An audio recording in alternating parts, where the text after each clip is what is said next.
düşünceyi, bırak korkuyu, söküp at içinden kötü duyguyu.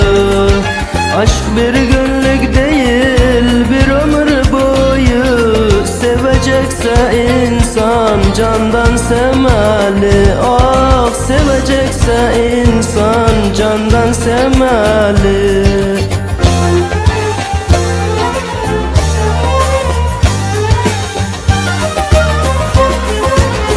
Daldan dala konup gönül eğlenmez. Bir sevgili yeter, başka istemez. Aşkı bilmeyenden şefkat beklenmez.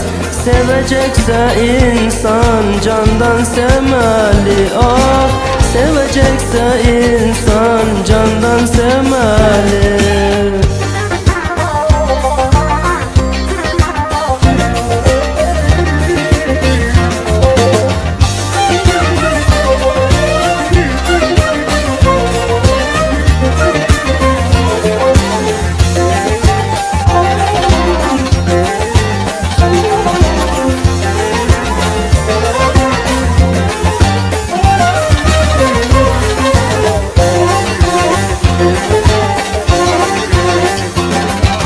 Bir insan severse bir defa sever. Neyi var neyi yok önüne sever. Bir gönülde iki aşk olmaz derler. Sevecekse insan candan sevmeli. Ah, sevecekse insan candan sevmeli.